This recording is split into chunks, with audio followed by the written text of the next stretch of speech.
Bonsoir, bonsoir à toutes, bonsoir à tous, bonsoir Muriel. Bonsoir Johan, bonsoir à tout le monde. Nous arrivons donc au terme de ce visionnage de ce film, La fille qui croyait au miracle. Voilà, 1h40 de film pour un film, qui a pu, réunir près de 245 000 spectateurs au cinéma aux États-Unis il y a tout pile un an, c'était en avril 2021. Il a été Mmh. filmé au Oklahoma en septembre 2018 et le tournage, lui, a créé 374 emplois et eu un peu plus de 3 millions de dollars de retombées économiques dans cet État, avec comme spécificité d'avoir inclus plusieurs communautés chrétiennes qu'on retrouve donc à travers, le film. Heu, Hasard du calendrier ou presque, ce jeudi 7 avril, c'est la journée mondiale de la santé, voilà, qui raccorde bien avec, les thématiques abordées dans ce film et notamment les guérisons, miraculeuses. Hem, voilà ce que disait, ce que publiait l'OMS sur le site en rapport à cette journée et je pense que ça va rejoindre pas mal nos discussions et la suite de nos échanges. Ensuite, n'hésitez pas à vous servir, du chat. Je vois déjà, voilà, Manu qui a réagi, Hortense également, à la fois pour donner vos ressentis sur le film, les thématiques qui peut-être vous ont le plus parlé ou même tout simplement les questions que vous aimeriez, poser à Muriel dans quelques instants. Voilà ce que l'OMS disait. En pleine pandémie sur une planète polluée et face à l'augmentation de pathologies telles que le cancer, l'asthme et les cardiopathies, l'OMS, à l'occasion de la Journée mondiale de la santé 2022, attire l'attention de la communauté internationale sur les mesures à prendre d'urgence pour préserver la santé des êtres humains et de la planète et pour susciter un mouvement visant à bâtir des sociétés axées sur le bien-être. Quel beau programme, Oui. quelle belle perspective, quelle belle idée. Inévitablement, dans une perspective chrétienne, on ne peut que s'aligner à un tel, désir, alors que Dieu lui-même a confié la gestion de la planète, eh bien, à l'être humain. Muriel est donc avec nous ce soir, mariée, mère de famille. Tu as un parcours, de foi aguerri sur, plusieurs décennies, et on s'est rencontrés il y a très, très longtemps justement, il y a quelques décennies, mais on va pas donner Que trop de j'étais détails sur ce déjà point-là. jeune. En tout cas, en 99, avec, ton époux Eric, vous avez donc fondé le Top Chrétien, et voilà, cette pandémie justement, de la Covid a aussi, fait renaître un rêve que tu avais à cœur, un projet qui mûrissait en toi depuis déjà, plusieurs années et finalement il a vu le jour donc, dans le cadre de cette, pandémie grâce à l'initiative, On est ensemble, une ligne d'écoute et de prière qui s'appelle Un temps pour prier, avec l'aide d'une vingtaine d'écoutants bénévoles. Le numéro qui est le 09 80 80 88 88 eh bien, permet librement et gratuitement de parler et d'être soutenu par la prière, et ce, de 8 heures à 22 heures. Exact. Alors, toujours eu à cœur ce projet, quelle en est la raison? En fait, quand j'ai commencé à travailler dans le monde séculier, quand j'étais très jeune, et j'ai travaillé pendant plusieurs années au SAMU, en région de Normandie. Et en fait, là, je me suis rendu compte, moi qui avais grandi dans un foyer chrétien et qui avait été, entre guillemets, assez protégée de la souffrance, je me suis rendu compte qu'en fait, les gens souffraient. Et les gens n'avaient personne avec qui parler, n'avaient personne avec qui raconter leur malheur, raconter ce qu'ils vivaient, raconter leur quotidien. Et à cette époque, je me suis dit, quand même, une plateforme chrétienne pour écouter les gens, ça serait vraiment quelque chose d'intéressant. Et j'avais même essayé de faire des démarches au niveau de SOS Amitié à l'époque. Et en fait, leur charte de l'époque interdisait tellement de parler de sa foi, de Mmh. Dieu, de donner de l'espoir. C'était juste une écoute tellement passive que je ne me suis pas retrouvée dans leur programme et du coup, je n'ai pas donné suite. Et puis voilà, et après, j'ai quitté mon travail parce que je me suis mariée et on est rentré dans le ministère et voilà. Et ceux qui ont lu Connexion divine peuvent un peu connaître notre parcours et il n'y a pas eu le temps pendant toutes ces années pour une ligne d'écoute. La santé émotionnelle, c'est vraiment quelque chose, qui vous parle, qui te parle, particulièrement. Quel est donc ce travail d'écoute finalement et d'accompagnement, avec les personnes, qui osent peut-être, composer ce numéro avant même d'avoir un moment de prière finalement? Alors oui, on a différents types de personnes qui appellent. On a la personne qui peut-être est habituée à la foi et qui appelle pour qu'on prie avec elle et voilà, et elle veut même pas parler en fait, mais on a la personne qui va appeler parce que elle, son besoin, c'est surtout d'être écoutée en fait. C'est d'avoir quelqu'un qui prenne le temps et qui l'écoute sans la juger, sans avoir d'avis préconçu sur qui elle est. C'est une ligne qui est anonyme, donc en fait, derrière l'anonymat, on peut dire beaucoup de choses. Et donc, comme ça, les gens ouvrent leur cœur en fait. Et on a affaire à toutes sortes de situations de vie, de problématiques personnelles, parfois même de troubles qui peuvent être plus psychiatriques. Mais c'est parce qu'en fait, il n'y a pas, il y a, sous le couvert de l'anonymat et du téléphone, là, on se voit tous les deux, mais là, nous, on ne le fait pas par visio. Donc, les Mmh. gens sont derrière leur téléphone. Les écoutants ne peuvent pas avoir le numéro de téléphone de la personne qui appelle. Donc, l'anonymat est total. Donc ça Alors ouvre les cœurs, ça ouvre les bouches. cette ligne d'écoute et de prière, elle est fondée sur un verset biblique. Des versets bibliques, on en a vu, Ouais. cités, un certain nombre dans ce film également. La fille, qui croyait au miracle ce soir. Il y a Manu à l'instant qui vient de publier également dans le chat, la référence de l'Évangile selon saint Matthieu chapitre 18, verset, 32 il me semble. Jésus ayant appelé un petit enfant, le mit au milieu d'eux et il Mmh. dit: «En vérité, je vous le déclare, si vous ne changez pas et si vous ne devenez pas comme des petits enfants, alors vous n'entrerez point dans le royaume des cieux». Est-ce que lorsqu'on est adulte, lorsqu'on grandit, finalement, on réfléchit tellement que, le fait de croire devient trop compliqué?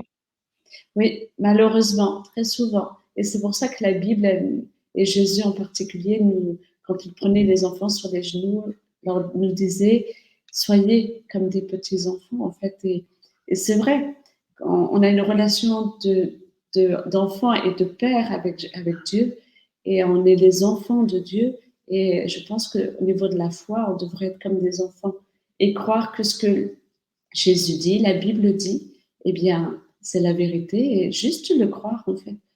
Si ma petite fille me demande un bonbon ou quelque chose, eh bien, elle sait que je vais lui donner.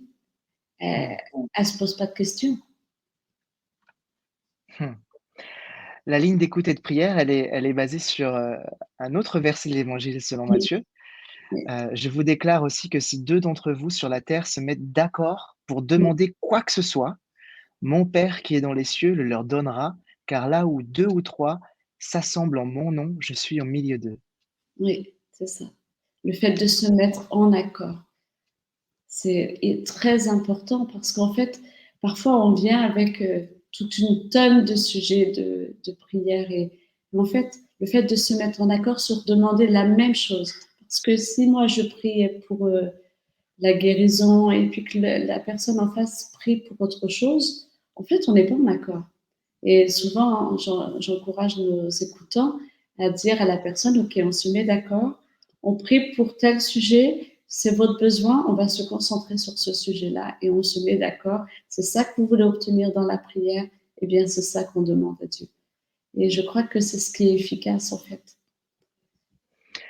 À un moment donné, dans le film, hem, au début, en fait, du film, quand, Sarah est de retour, chez elle, enfin plutôt chez son grand-père, qui sont tous les 2 en aparté, elle lui explique, ce qu'elle a vécu au bord du lac avec cet oiseau et c'est intéressant parce qu'elle dit pas, Dieu l'a ramené à la vie, mais, Mmh. c'est cet oiseau, mais elle dit: «Je l'ai libéré». Mmh. Il y a une question de libération avec, la prière et avec la foi mise en action lorsque l'on prie? Oui, parce qu'en fait, on dépose notre fardeau. Donc, on ne le porte plus nous-mêmes, on est libéré de notre fardeau et après, il appartient à Dieu d'agir.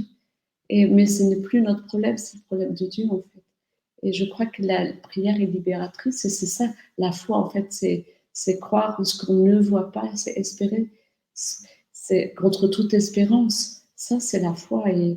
Et cette petite fille, elle manifeste une foi extraordinaire. Alors, on pourrait aussi tomber, dans un autre extrême où finalement prendre cela un peu comme une recette magique, voilà, je prie alors, il se passe quelque chose et en fait, après cette répétition, Son grand-père, lui pose une question qui interpelle: «Mais tu étais à genoux durant tout ce temps?» et finalement, on comprend qu'il s'est passé toute une après-midi quand même de pêche. Ce qui veut dire qu'il Oui, y a quand même une histoire aussi de combat, d'attente, mais d'attente active, quoi. c'est ça. Elle a persévéré, semble-t-il, dans la prière, parce que c'est vrai qu'on voit son grand frère qui a pêché beaucoup de poissons, et j'imagine que ça s'est pas fait en 5 minutes. Et elle, en fait, on la voit rester avec la même image. Donc, ça nous montre une notion de persévérance. Et parfois, il y a la prière instantanée où Dieu nous répond de manière instantanée, et ça, on aime ça, hein. Mais parfois, Dieu nous amène à persévérer dans la prière et à le faire avec insistance, avec foi et persévérance. Et c'est beaucoup plus dur, mais c'est aussi, en fait, il y a différents niveaux dans la prière. Et c'en est un, la persévérance est un niveau dans la prière. Alors, il y a Annie, dans le chat qui, fait référence à la santé mentale et la santé émotionnelle. Peut-être que dans quelques instants, on pourra revenir sur ces 2 notions-là. Mais pour continuer sur cette discussion sur la foi mise en action et sur le processus aussi que cela demande avant de peut-être, heu, toucher du doigt ou même vivre pleinement, ce miracle. Est-ce que, cette progression, miraculeuse, elle est aussi en lien avec, le processus de confiance? Oui, mais en fait, la Bible nous dit que la foi vient de ce qu'on entend, de ce qu'on entend de la parole de Dieu.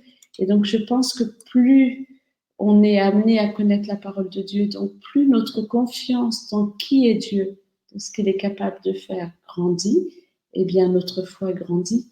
Donc, oui, Oui, c'est le fait de mieux connaître. Quand tu es marié, tout à l'heure, tu parlais de ton épouse. Je ouais. veux dire que moi, ça fait 32 ans maintenant que je suis mariée avec Eric. Waouh. Je connais Eric. Aujourd'hui, j'ai pas les mêmes problématiques pour lui demander des choses qu'il y a 30 ans en arrière. Parce qu'aujourd'hui, je sais vraiment qui est Eric. Il y a 30 ans en arrière, ben, je le découvrais encore. Et il y a des choses que je n'aurais pas osé lui demander, qu'aujourd'hui, c'est totalement naturel parce que je sais comment il va me répondre. C'est facile. Et je pense que notre relation avec Dieu, elle a besoin d'être nourrie.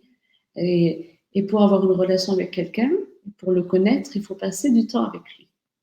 Donc, passer du temps dans la présence de Dieu, passer du temps dans la méditation de la parole de Dieu.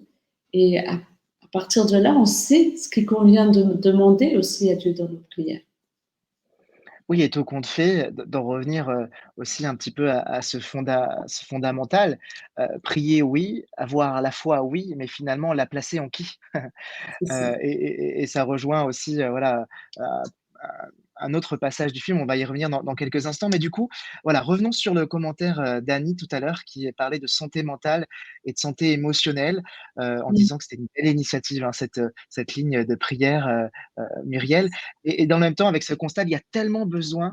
Est-ce qu'il y a une différence entre santé mentale et santé émotionnelle?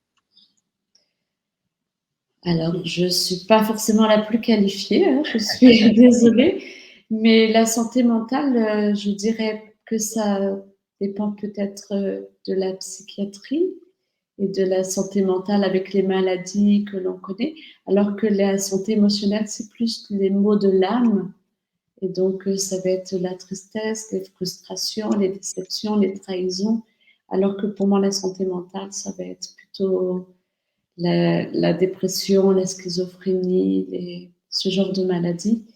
Et ça n'est pas du tout la même Mmh manière d'aborder les choses, en fait.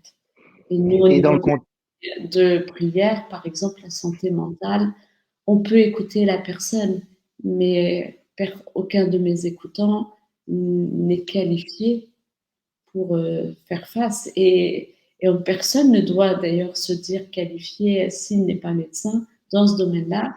On ne joue pas avec ces choses-là. On ne joue surtout pas avec ces choses-là. Et dans le contexte dans lequel nous sommes, on parle beaucoup de burn-out justement et de charge mentale aussi, ce qui veut dire que, heu, ben, dans le quotidien, voilà, il y a besoin de mettre des mots aussi sur, les mots qui n'ont pas la même orthographe, mais, et donc de pouvoir les identifier, les qualifier, hem et dans le même temps, il y a aussi la foi là-dedans. Oui. Mais une petite Difficile précision. parfois de trouver l'équilibre entre Ah, comment? excuse-moi, ça a coupé et j'ai cru que tu avais fini. Ah, je suis désolé. Non, je disais, est-ce parfois ça peut sembler, difficile de trouver l'équilibre entre la raison et la foi? Oui, c'est sûr. Et au niveau de la ligne d'écoute, par exemple, on ne rentre pas dans de la relation d'aide, par exemple. On en reste vraiment au niveau de la foi et de permettre à la personne de s'exprimer et ainsi de, quelque part, d'apporter à Dieu tout ce qu'elle a apporté. Mais nous, on n'est pas là pour la juger ni pour lui dire, mais vous devriez faire comme ci, comme ça, lui apporter une recette. Mais juste après, une fois qu'elle nous a exposé, vidé son cœur, on apporte ça à Dieu. Et on est comme avec elle un intermédiaire pour l'amener ensemble son problème à Dieu. Mm. Alors ce qui est intéressant avec Sarah, justement, c'est que, elle va prier, elle va notamment faire la prière du Notre Père. Oui, Elle va jamais, tenter d'expliquer sa foi, non, jamais tenter non plus de se justifier dans l'acte qu'elle est en train de faire.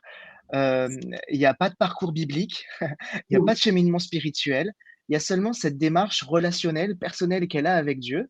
Et d'ailleurs, c'est intéressant parce que, bon, à un moment donné, on dit: «Oui, mais c'est elle qui a guéri» et en fait, non, il y a cette fameuse silhouette, Oui, qu'on voit apparaître et en même temps, cette scène un peu invraisemblable dans la chambre avec le pasteur où, mm.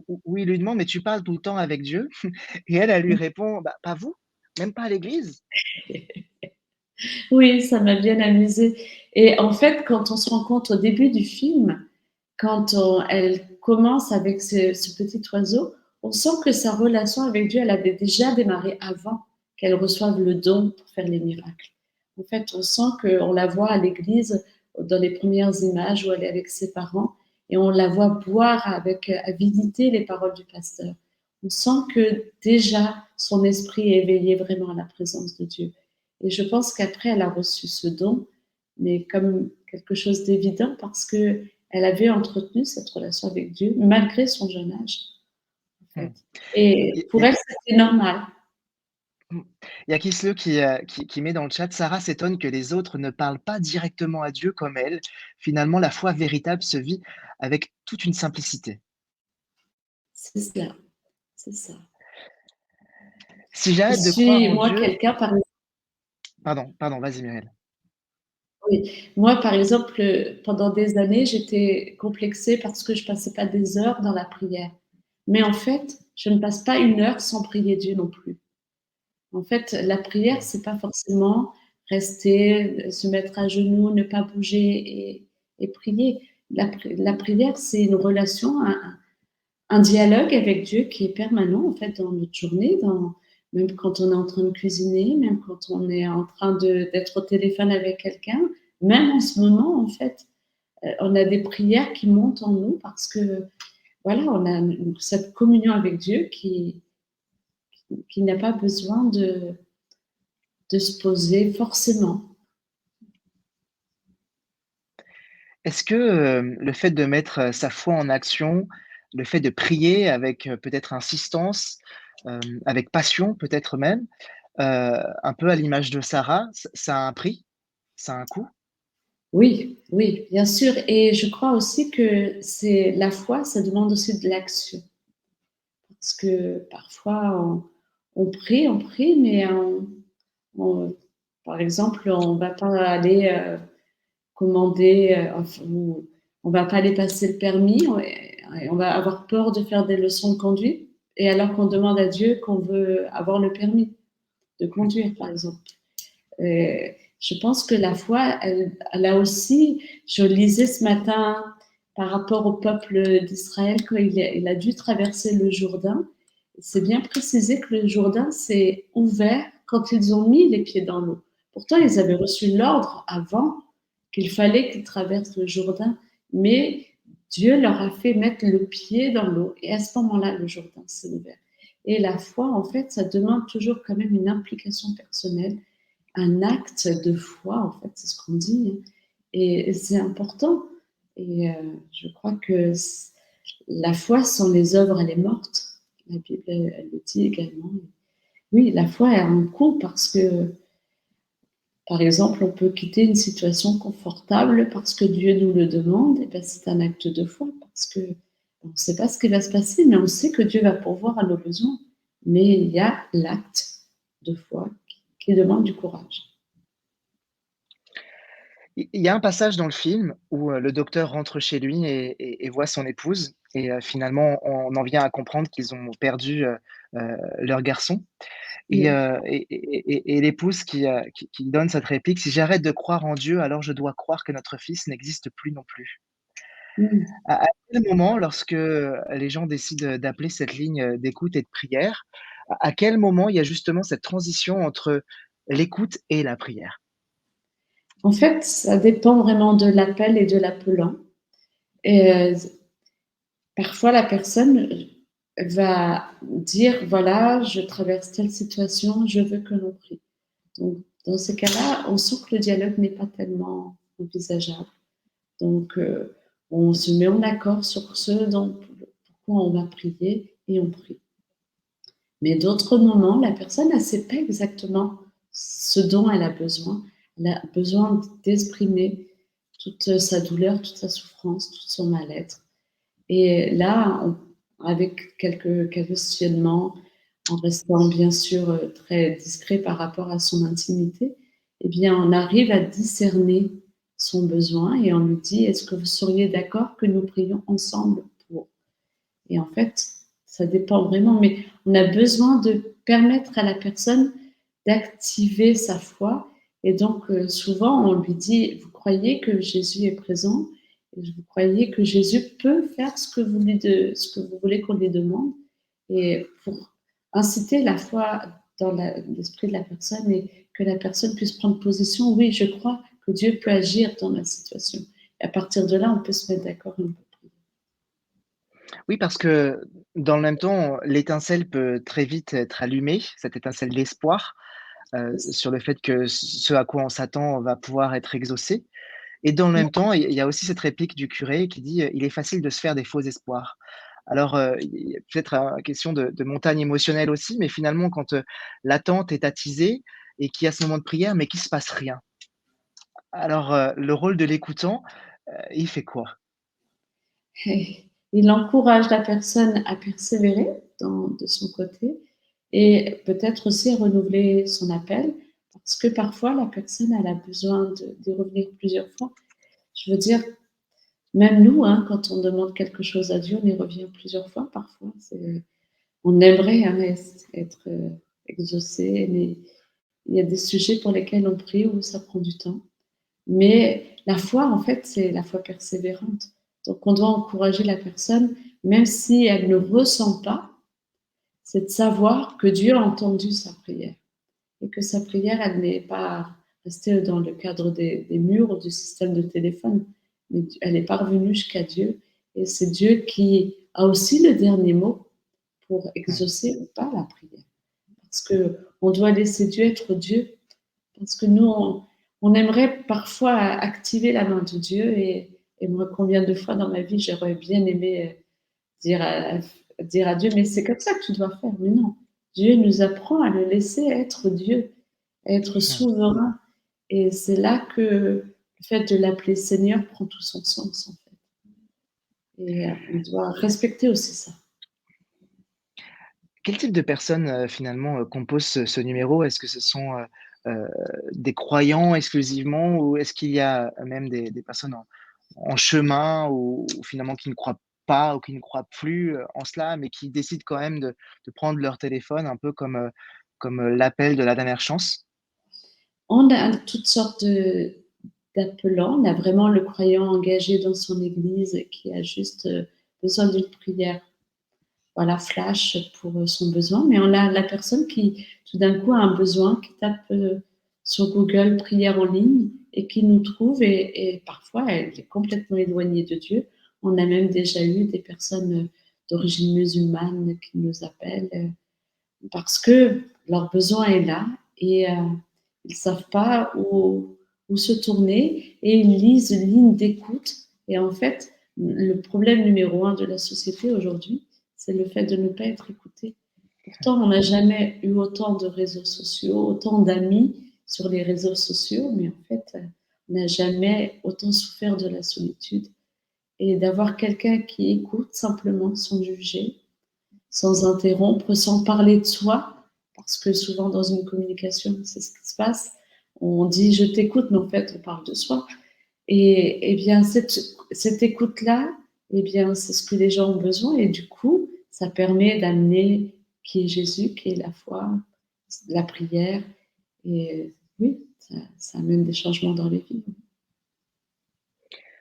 Généralement, heu, combien de temps dure, un appel sur cette ligne? Alors, on essaye de les limiter à 20 minutes parce que pour l'instant, notre nombre d'écoutants est assez limité. Et du coup, si on veut remplir toutes les plages horaires et répondre au maximum des appels, on essaye d'avoir des appels qui durent 20 minutes. Après, si vous avez quelqu'un qui aborde l'appel en larmes et qu'il faut déjà 15 minutes pour arriver à calmer les larmes, Mmh. forcément, l'appel dure plus longtemps. Mmh. Donc, des appels peuvent durer jusqu'à 1 heure. On a déjà eu même des appels d'1 heure et demie, mais je trouve que dépasser 1 heure, ce n'est pas bon. Donc, j'encourage les écoutants à ne jamais dépasser 1 heure. Mais selon les situations, oui, parfois ça a besoin de temps que la personne décompense dans son chagrin et puisse mettre des mots à ses mots, comme tu disais tout à l'heure. Et à partir de là, on peut avancer et prier. Donc, il y a des appels très courts et il y a des appels, mais la moyenne, c'est 20 minutes. On va bientôt arriver, au terme de cette conversation. Je rappelle que le chat est ouvert. N'hésitez pas à poser également vos questions, à Muriel ou à réagir sur, le film que nous venons de voir, tous ensemble. Je voudrais aborder, le sujet du lieu de la prière. On le voit Mmh. dans le film, hein, il y a ce lac qui vient comme un repère et finalement, avec ce «je veux y retourner à tout prix» à la Mmh. fin, parce qu'il y a eu une expérience. Alors bien sûr, ça peut nous rappeler, des passages de l'Ancien Testament quand des autels, étaient montés sur les montagnes et ont changé le nom, ont donné un nom pour qu'on puisse se Mmh. souvenir et que les générations suivantes, puissent savoir ce qui s'est produit là, avec telle victoire et cetera et cetera. Ouais, Alors bien sûr, on peut prier n'importe où, à n'importe quel moment, ouais. et on peut prier en soi comme à voix haute et ça peut avoir des expressions, diverses et variées. Mais Oui, finalement, parfois, on a quand même besoin d'un lieu. On a quand même besoin d'avoir un cadre particulier, soit une église qui est ouverte, voilà, peu importe. Mais, hem, c il y a le grand-père qui voilà, lorsqu'il retourne au lac et voilà, il comprend pas Dieu. D'ailleurs, il lui dit, hein: «Je ne comprends pas, je ne te comprends pas» et j'ai pensé quand même que cet endroit aurait une signification particulière pour toi. mmh. Le coup de fil, l'appel, c'est déjà un lieu finalement. Oui, oui. La personne est chez elle ou dans sa voiture. Parfois, c'est même parfois dans le bus que les gens nous appellent. Mais le moyen téléphonique, c'est un lieu, oui. Alors nous, l'écoutant, bien sûr, est dans un lieu tranquille et il n'est pas en pleine nature au bord d'un lac, même si ça serait bien agréable. Mais oui, c'est important que le moyen du téléphone est un lieu et Dieu agit même au moyen du téléphone, comme il agit au moyen d'internet, comme il agit en fait, Dieu n'est pas limité par le moyen, en fait. Il est Dieu. Justement, parlons de témoignages sur les personnes qui, composent ce numéro. Je le redonne d'ailleurs, le 0, 9 80 80 88 88. Hem, voilà, quels sont les retours que vous recevez, après le premier appel, deuxième appel, troisième appel, mais dans ce processus d'écoute et de prière, finalement aussi d'attente miraculeuse, et donc de Mmh. changement, dans la vie? Voilà, quel type de témoignage, bah, vous recevez, histoire de nous Alors encourager encore en cette soirée? on n'a pas toujours les retours parce qu'en fait, et pour avoir des retours, il faut que les gens rappellent la ligne. Pour l'instant, on n'a pas encore développé un moyen de faire des statistiques derrière, de faire un Un sondage, et suivi? cetera. Donc ça viendra, ça fait partie des projets d'avenir pour, la ligne de prière. Mais on a déjà plusieurs personnes qui nous ont rappelé. Il y avait une dame qui appelait pour son mari qui devait être opéré, qui était très stressée. C'était une opération délicate et qui nous a rappelé quelques semaines après pour nous dire l'opération s'est bien passée. Et mon mari est en rétablissement, ça va mieux, etc. On a eu aussi une mamie qui nous avait appelé pour son petit-fils qui devenait étudiant dans une région et la rentrée allait se faire et il n'y avait pas de logement, etc. Et elle appelait en pleurs pour son petit-fils et après elle nous a rappelé, oui, mon petit-fils a trouvé un logement, merci pour vos prières. Et, qu'est-ce que oui, une personne aussi qui nous a rappelé, et là, ça rejoint les problèmes peut-être de santé mentale que tu nous disais tout à l'heure. Une personne qui entendait des voix depuis 2 ans et qui avait essayé les médecins, qui avait tout essayé. Il entendait toujours ces voix. Et il a appelé plusieurs fois. C'était un jeune, il a appelé plein de fois. Et au bout de quelques fois, il nous a rappelé, il a dit, je n'entends plus ces voix. Et ça, pour nous, c'était vraiment un sujet de reconnaissance parce que on a certains appelants qui nous appellent pas tous les jours, mais presque. Et parfois, ils ont le même besoin et ils ont besoin de le rappeler sans cesse. Et je crois que Dieu agit, mais parfois, pour abattre un mur, il suffit d'un grand coup de masse. Et puis parfois, pour abattre un mur, il faut beaucoup de coups de marteau. Et voilà, certaines situations demandent plus de temps. Donc, on n'a pas forcément tous les retours qu'on aimerait pouvoir avoir, mais je suis sûre que la prière est efficace. Et ça, je crois, même si on ne sait pas tout sur cette terre, on aura des surprises dans le ciel de sujets de prière exaucés, c'est certain.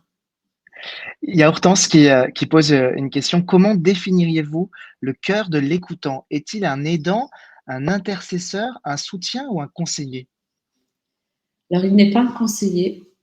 On va commencer par éliminer. Il n'est pas un aidant. Il est un aidant, mais sans devoir l'être. Il est un aidant parce qu'il écoute, mais il n'est pas un aidant parce qu'il donne des conseils. Il est un intercesseur, oui, c'est sûr, mais il est surtout un écoutant, en fait. Le seul fait d'écouter, on ne peut pas imaginer le bien que ça peut faire à quelqu'un. Et j'invite vraiment les gens à faire attention, en fait, quand ils ont une conversation, même au supermarché avec quelqu'un, eh bien, d'écouter la personne, ça amène vraiment un changement, en fait, dans la relation. Moi, je suis parfois apostrophée dans les magasins par des personnes un peu plus âgées qui ont juste envie de me parler et tout d'un coup, elles me parlent de leur chat, mais en fait, c'est parce que c'est des personnes, elles ont parlé à personne dans la journée et juste de trouver une âme charitable qui les écoute, bah, ça leur fait un bien fou. Et je crois que c'est déjà la première qualité de la ligne d'écoute, c'est ça, c'est prendre le temps d'écouter la personne. Juste l'écouter. Écouter, c'est aimer? Ah oui, écouter, c'est aimer. Et d'ailleurs, je pense que quand on écoute, il y a le moyen de sourire en écoutant, il y a le moyen de montrer qu'on aime en écoutant, en fait. Je crois que toutes les émotions que l'on ressent, eh bien, on peut les amener à la personne en écoutant. Et la personne qui écoute, elle ressent l'empathie. Elle ressent le fait que sa parole est importante, qu'elle est, euh, on est là pour elle, que pour elle, pendant qu'elle est là, qu'elle nous appelle. Et ça, pour les gens, c'est précieux. Pour conclure sur cette notion d'amour, plusieurs fois dans le film, on le voit, «Je t'aime comme ça, je t'aime comme ça, je t'aime Oui, comme ça», voilà et on connaît tous, hein, cette histoire, avec les enfants, avec mes garçons, c'est voilà et puis après c'est «Je t'aime jusqu'à la lune, jusqu'aux étoiles», enfin voilà. Mais et ça c'est intéressant parce que «Je t'aime grand comme ça» et parfois on a envie aussi peut-être de mettre Dieu dans des boîtes telles que nous oui, on peut les imaginer et on peut peut-être, en arriver à cette conclusion que si j'ai pas la réponse à ma prière, si je n'obtiens pas mon miracle, alors c'est que Dieu ne m'aime pas assez ou que moi je ne l'aime pas assez. Je suis sûr que c'est des conversations que vous devez sans doute, avoir également avec les personnes, voilà qui vous appellent. Heu, Quelle est la réponse qu'on peut donner aux personnes qui sont peut-être même avec nous là, heu, après le visionnage de ce film avec le chat, mais qui peut-être même ont ces pensées-là? Qu'est-ce qu'on peut leur dire ce soir? bah, déjà, leur dire que quel père donnerait son enfant pour mourir sur une croix s'il ne nous aimait pas. Donc, je crois que Dieu a manifesté son amour envers nous en nous donnant Jésus pour mourir sur la croix. Jésus était dans le ciel de gloire avec lui et il l'a laissé venir sur terre prendre la forme d'un simple homme pour donner sa vie. Ça démontre vraiment l'amour avec un grand A comme, enfin, je sais, je pense qu'on est capable de donner de l'amour pour nos enfants. En tant que parents, on donnerait notre vie pour nos enfants, mais que nos enfants se sacrifient pour nous, par contre, je ne crois pas que on l'accepterait. Et Dieu, il l'a fait en fait. Il a accepté que Jésus meure pour nous, alors que nous, on était séparés de Dieu par nos péchés. Dieu a donné ce qu'il avait de plus cher. Donc, moi, personnellement, quand j'ai des gens et qui ont des doutes sur l'amour de Dieu, je leur rappelle toujours cela en fait. C'est que si Jésus avait dû venir sur la croix pour une seule personne, pour eux, il serait venu, même si c'était que pour eux, même pour une seule personne, il aurait donné sa vie. En fait. Donc il l'a fait pour l'humanité, mais il l'a fait pour une personne. Et chaque personne est importante. Et quand on avait fait connaître Dieu au niveau du Top chrétien, on avait un slogan qui était Le site connaîtredieu.com, hein, c'est ça? aimer une personne à la fois, en fait. Et Mmh. en fait, Internet, c'est fait pour toucher des multitudes, mais en fait, c'est aimer une personne à la fois. Et c'est ce que Dieu fait avec nous. En fait, Dieu connaît même le nombre de cheveux de notre tête. Donc, qui pourrait connaître le nombre de cheveux de notre tête et ne pas nous aimer, en fait? Waouh! Donc, oui, c'est ça. Donc, c'est ce qu'on dit aux gens, en fait. Ils peuvent douter de l'amour de Dieu, mais c'est pas parce qu'ils ne le ressentent pas que Dieu ne les aime pas. Waouh! Merci beaucoup Muriel. Je t'en prie. Je rappelle, voilà cette, ligne d'écoute et de prière, un temps pour prier. Le numéro, c'est le 09 80 80 88 88. Je sais qu'il y a des demandes dans le chat pour des affiches, pour des supports. Alors, voilà, une fois que cette conversation sera terminée, on va rester en contact avec Muriel et on Mmh. va trouver un moyen de pouvoir, relayer aussi l'information de manière, plus large afin qu'on puisse à notre tour peut-être communiquer ce numéro à des Oui, personnes, heu voilà, qu'on peut croiser, dans la rue, dans les transports en commun, voilà, mais qui sans doute auraient besoin, justement, d'être écoutés et je pense qu'écouter, c'est aussi une vocation et on n'est pas forcément tous doués à écouter. oui. Donc autant faire confiance à celles et ceux qui sont habitués à le faire et nous donner aussi l'opportunité peut-être de grandir dans l'écoute. En tout cas, merci beaucoup Muriel d'avoir pris ce temps avec nous ce soir. Merci à chacun, des participants, à cette projection. Je rappelle, je suis Johan, je travaille pour Phare FM, première radio musicale chrétienne en France et en francophonie. Vous pouvez nous retrouver, partout en France et en francophonie, que ce soit, en FM via le DAB ou encore, le web et l'application. On aura certainement d'autres moments, pour pouvoir se retrouver, en digital ou en présentiel, mais c'est vrai que la Covid nous a quand même ouvert de nouvelles portes, de nouvelles possibilités. Alors Mmh. je sais aussi que c'est pas parfait. Il y a des personnes qui, voilà, ont signalé, nous avoir rejoints un petit peu sur le tard à cause de problèmes techniques, mais l'essentiel, c'est qu'il y a toujours une solution. En guise vraiment de toute dernière conclusion, je me suis dit, voilà, qu'il y avait quand même cette question de la prière et cetera. Alors on pourrait passer un moment à prier ensemble, mais finalement, quoi de mieux que de que de terminer avec, avec la prière du Notre Père. Alors, si vous le voulez bien, je vais nous la lire pour nous tous en guise de conclusion et ensuite on pourra se dire au revoir. Notre Père qui es dans les cieux, que chacun reconnaisse qui tu es, que ton règne vienne, que ta volonté soit faite sur la terre comme dans les cieux. Donne-nous aujourd'hui le pain dont nous avons besoin. Pardonne-nous nos torts, comme nous pardonnons nous aussi à ceux qui nous ont fait du tort.